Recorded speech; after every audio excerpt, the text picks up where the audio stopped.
इसलिए किसी से आशा नहीं रखें।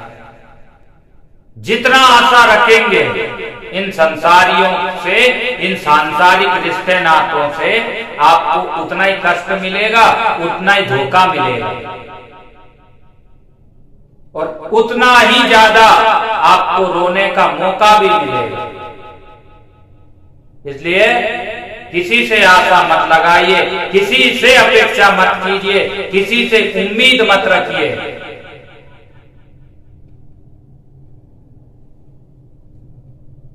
सागर महाराज के 60,000 पुत्र हुए, क्या किसी पुत्र से वो सुखी हुए?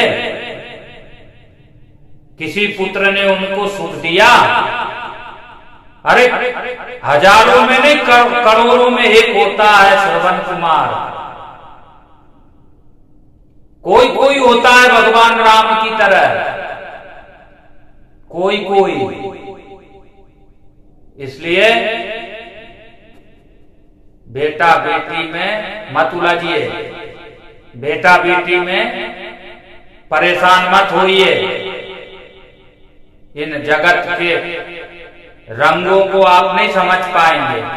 यहाँ हवा की तरह लोग बदलते हैं, रिश्ते बदलते हैं, नाते बदलते हैं, भावनाएं बदलती है, चेष्टाएं बदलती है, विचार बदलते हैं। हर क्षण यहाँ परिवर्तन होता है। ये संसार परिवर्तनशील है, तो रिश्ते नाते क्यों परिवर्तनशील होंगे? रिश्ते नाते क्यों नहीं होंगे परिवर्तनशील? इसलिए किसी से अपेक्षा नहीं रखना और किसी की उपेक्षा भी नहीं करना है। नहीं तो हम उपेक्षा करने लगे, अरे कोई किसी का नहीं है, अरे संसार में कुछ नहीं है, ये सब भी नहीं कहना है। पर हमको मनी मन ये मान लेना है कि भगवान के अलावा, भगवान के सिवा, परमात्मा के सिवा हमारा इस दुनिया में कोई भी नहीं है। बोलो राधे राधे। तो ये कोशिश करना चाहिए। आज आत्मदेव रो रहे थे, धुंधकारी उनकी एक भी बात नहीं मानते थे। धुंधकारी जी उनकी एक भी बात नहीं सुनते थे। धुंधकारी उनकी एक भी बात का अनुसरण नहीं करते थे कभी भी, और किसी भी क्षण उनके पास में नहीं बैठते थे। ये सब बातों को देख करके आत्मदेव अत्यंत दुखी थे, अपने पुत्र के ऐसे क्रूर स्वभाव से परेशान थे। धुंधकारी धीरे धीरे बड़े हुए तो दुराचारी हुए, बेविचारी हुए, बड़े हत्याचारी, पापाचारी हुए। सारे अवगुण पलने लगी उनमें, अवगुणों की संख्या बढ़ गई, दुर्गुणों की मात्रा बढ़ गई।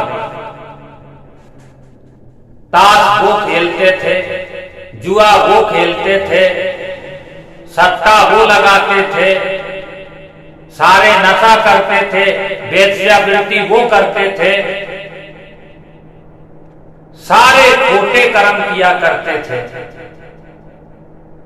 और माता पिता को अपना दुश्मन समझते थे। रात दिन मारपीट करते थे, घर में लड़ाई झगड़ा करते थे।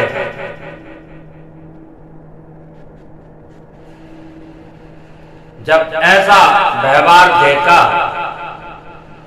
आत्मदेव ने तो सोचा, मेरा बेटा मेरे हाथ से निकल गया, मेरी संतान मेरी बात नहीं सुनती है, मेरी संतान मुझे मानती नहीं है। ऐसा जब विचार उनके अंदर आने लगा तो वो निराश होने लगे, निरुम्मीद होने लगे और एक दिन अपने पुत्र के दुर्व्यवहार से परेशान होकर के, हताश और निराश होकर के रो रहे थे। तो उनका एक बड़ा पुत्र था, वो बड़े ज्ञानी थे, जो गौ माता के गर्भ से प्रकट हुए थे, उनका नाम था गोकर्ण। गोकर्णो पंडितो ज्ञानी। गोकर्ण अत्यंत विद्वान थे, बड़े पंडित थे।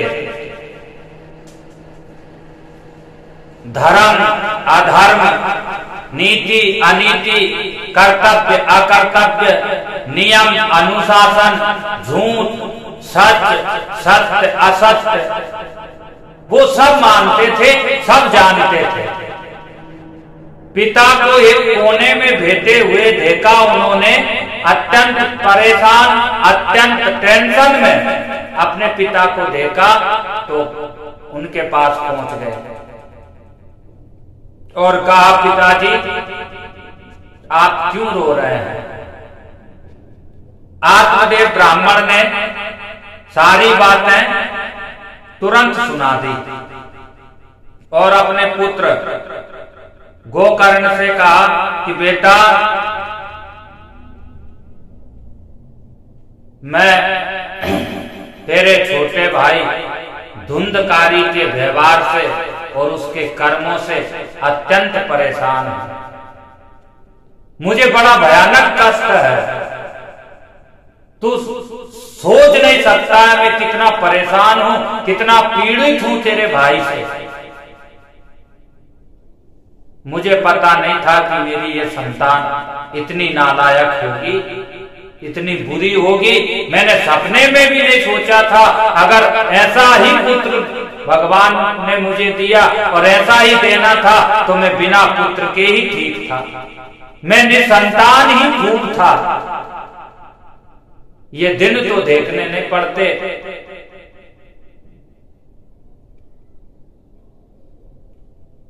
अरे बहुत संतान की जरूरी नहीं है, घर में एक ही गुणवान पुत्र हो जाए तो 7 पीढ़ी को तार देता है। एक ही पुत्र सेवा भावी और लायक हो जाए, संस्कारवान हो जाए तो 7 पीढ़ी का उद्धार कर देता है।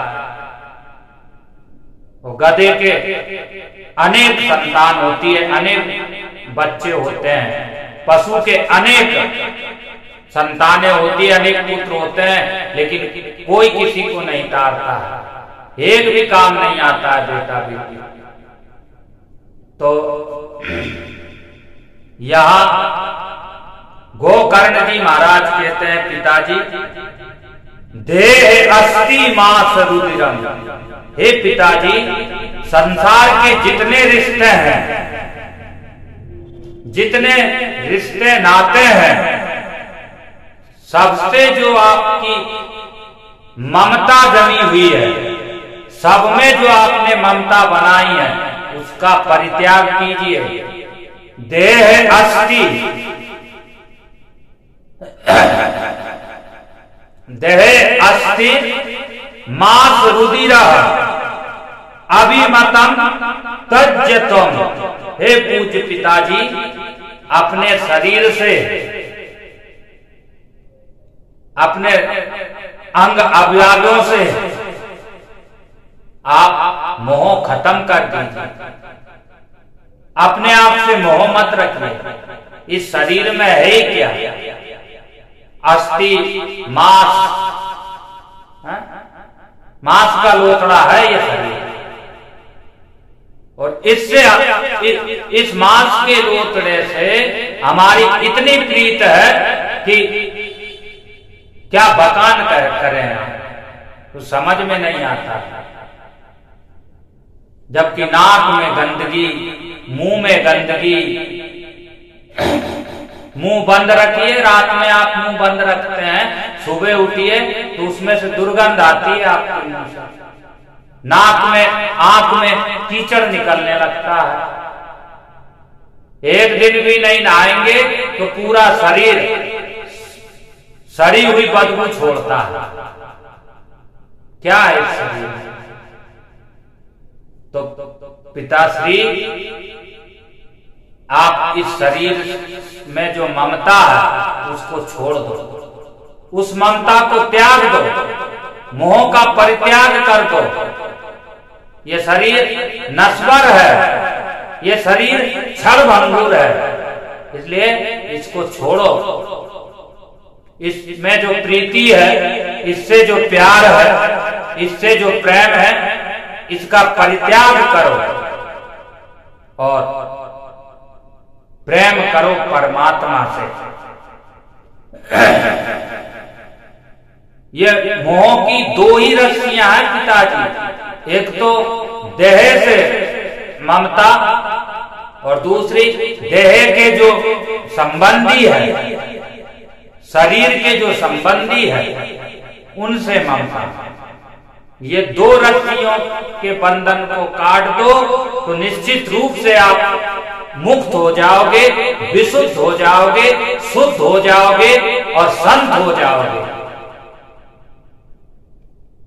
इसलिए पूज्य पिताजी संसार के जितने रिश्ते नाते हैं, इस शरीर के जितने अपने हैं, जितने संबंध है, सब झूठे हैं, सब कष्टदायी है, सब मुसीबतें प्रदान करते हैं और सब स्वार्थी है, सब स्वार्थ के नाते हैं। सुर नर मुनिजन सबकी ये रीति, सुर नर मुनिजन सबकी ये रीति, स्वार्थ लाग करे सब प्रीति, स्वार्थ लाग करे सब प्रीति।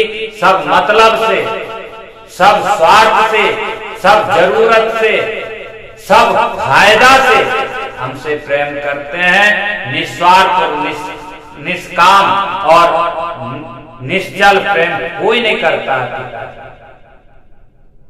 आपसे यदि किसी की जरूरत पूरी हो रही है तो आपसे कोई प्रेम करेगा, और आपसे अगर किसी को फायदा नहीं है तो अगले को आपसे कोई मतलब भी नहीं है, चाहे कोई भी हो, सगा से सगा संबंधी हो, वो भी ऐसा ही व्यवहार करेगा। अरे लोग पहचानते तक नहीं है, राम राम करना तो छोड़ दीजिए। अगर हमसे उसको कोई हमको उससे कोई मतलब नहीं है तो हम उससे राम राम भी नहीं करते हैं, बातचीत भी नहीं करते हैं, क्योंकि कोई स्वार्थ ही सिद्ध नहीं हो रहा है, उससे कोई हमारी जरूरत ही नहीं है, कोई जरूरतें पूरी नहीं होती है, तो हम उससे बातचीत भी नहीं करते हैं। तो हे पिताजी, आप इनका परित्याग करो। ये जो आशाएं हैं कि मेरा बेटा मेरी बेटी मेरे लिए जिएंगे, मेरे काम आएंगे, बुढ़ापा में मेरी सेवा करेंगे, मेरे कष्ट मिटाएंगे, मेरे अनुरूप चलेंगे, मेरे हिसाब से चलेंगे, मेरी बातें मानेंगे, मेरी आज्ञा का पालन करेंगे, ये सब छोड़ दो। ऐसी आशा का परित्याग कर दो और इस कदर और इस तरीके से परित्याग करो पिताजी, जैसे बिना फल के वृक्ष को पक्षी छोड़ जाते हैं, जैसे ब्राह्मण दक्षिणा लेकर के यजमान के यहां से उठ के चले जाते हैं, जैसे बिना छाया के पेड़ के नीचे से पशु उठ करके चले जाते हैं, जैसे जब इच्छा हुई और जब ठान लिया तब आत्मा शरीर का परित्याग करके चल देती है, बस इस तरीके से त्यागिए। जाया सुता दिशु सदा ममताम विमुंचा। पिताश्री, जाया सुता भार्या पत्नी, जिनको हम धर्म पत्नी कहते हैं या अथवा हम पति कहते हैं, बेटा अथवा बेटी जिनको हम अपनी संतान कहते हैं, इनसे ममता नहीं करिए, इनसे आशाएं मत लगाइए। सदा ममताम विमुंचा, सदा इस ऐसी ममताएं हमको कष्ट देती आई है और बड़े से बड़े महापुरुष को दुख देती आई है।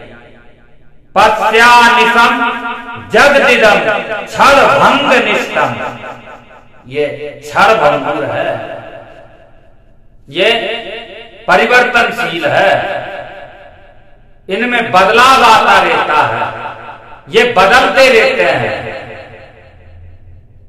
ये निरुम्मीद और हमारी आशा पर खरे नहीं उतरते हैं।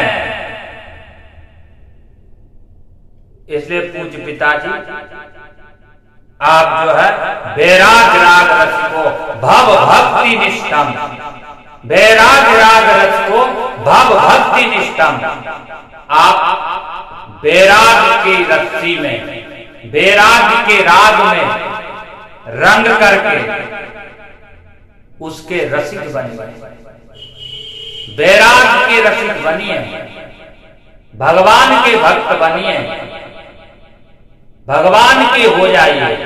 अनन्यास चिंतयन्तो माम, भगवान गोविंद कहते हैं श्रीमद् भगवत गीता में पार्थ अर्जुन को कि हे अर्जुन, अनन्यास चिंतयन्तो माम ये जना पर्युपास्ते तेषां नित्यं वियुक्तानां योगक्षेमं वहाम्यहम्। ये भगवान कहते हैं, आप विश्वास करिए मेरे श्रोतागणों, मेरे भाइयों बहनों, भगवान कहते हैं कि जितना प्रेम, जितना प्यार, जितनी मोहब्बत, जितना स्नेह, जितनी ममता, जितनी आशा, जितना भरोसा आप अपनी संतान पर करते हैं और जितनी उम्मीदें आप अपनी संतान से रखते हैं, उससे आधा, पूरा नहीं, उससे आधा प्रेम, उससे आधी ममता, उससे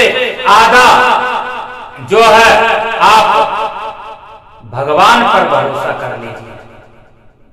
अर्थात अनन्यास चिंतयन्तो योगक्षेमं वहाम्यहम्। हे अर्जुन, मैं सारे कष्टों को हर लूंगा, तू मुझे अनन्यता से चिंतन कर मेरा, मुझे मान, मुझे भज, मुझे पुकार। तू चाहे मुझे बेटा बना ले, चाहे मुझे अपना मित्र बना ले, चाहे मुझे अपना गुरु बना ले, तू कुछ भी बना ले, तू जैसा भी संबंध, जो भी रिश्ता नाता रखना चाहता है, मुझे सब मंजूर है, मुझे सब स्वीकार है, पर तू मुझे अनन्यता से भज। जैसे तू संसार पर भरोसा करता है, संसारियों पर भरोसा करता है, संसार के रिश्ते नातों में ममता रखता है, वैसे ही तू मुझ में रख, तो मैं तुझे कभी कष्ट नहीं आने दूंगा, मैं तुझे कभी दुख नहीं आने दूंगा, मैं तेरी सारी आवश्यकताएं पूरा करूंगा, मैं तुझे हर क्षण, हर पल, हर पल खुश देखना चाहता हूं और खुश देखना चाहूंगा। इसलिए तू मुझे भर, मैं तेरे सकल दुख दर्द तकलीफ कष्ट का हरण कर दूंगा। तू मुझ पर भरोसा कर, विश्वास कर, तू मेरा हो जा, तू मेरा हो जा। तोय मोए नाते अनेक मानिए सो भावई, जो तेरे मेरे अनेक नाते हैं, तुझे जो अच्छा लगे, जो संबंध रखना चाहे वो रख। ऐसा भगवान अर्जुन से कहते हैं। और आज गोकर्ण जी महाराज अपने पिताजी आत्मदेव से कहते हैं कि पिताजी आप रसिक तो बनिए, ममता तो करिए, आशा तो रखिए, उम्मीद और भरोसा तो कीजिए, पर भगवान से पर कीजिए, परमात्मा पे कीजिए, तो क्या करेंगे? भव भक्ति निष्ठम, भव सागर से ही नहीं, ये लोग भी परलोक, ये लोग भी और परलोक भी सुधर जाएगा आपका।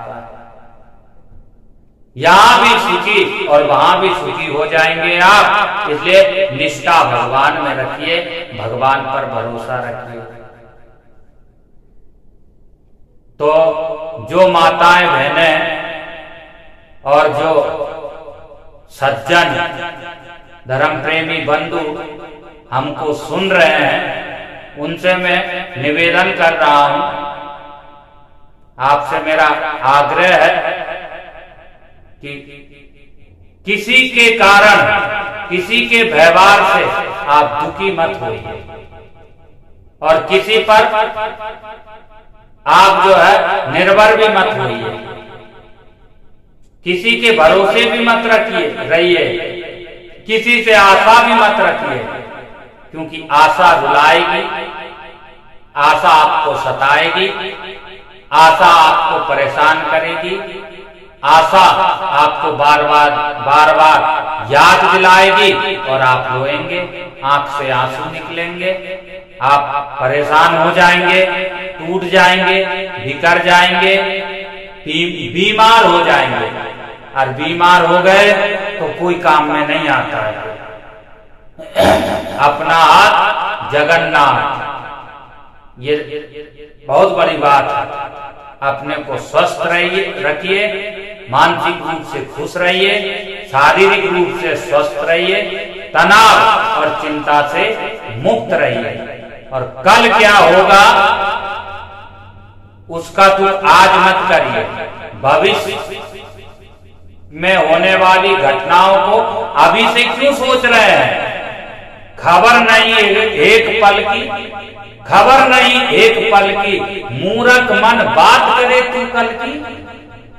एक पल की खबर नहीं है और कल की बात कर रहा है। बुढ़ापा में कौन सेवा करेगा, बुढ़ापा में कौन रोटी देगा, बुढ़ापा में कौन कपड़ा पहनाएगा, कौन दवा दारू करेगा, यह अभी से सोच रहा है।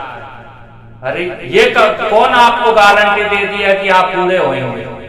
हो सकता है बीच में सलट जाए, बीच में पधार जाए, बीच में ही आपका टिकट कट जाए, बीच में ही आपका राम नाम सत्य हो जाए, तो बुढ़ापा तो आया ही नहीं ना भैया। इसलिए भैया मैया कोई भी टेंशन मत लीजिए, भगवान का भजन करिए, भगवान की सेवा करिए, आनंद आएगा और भगवान के भरोसे रहिए, सब काम सफल हो जाएगा। बोलो राधे राधे। इस प्रकार से भगवान के चरणों में आत्मदेव नतमस्तक होकर के अपने घर को छोड़ करके और घर के मोह बंधनों से मुक्त होकर के भगवान के भजन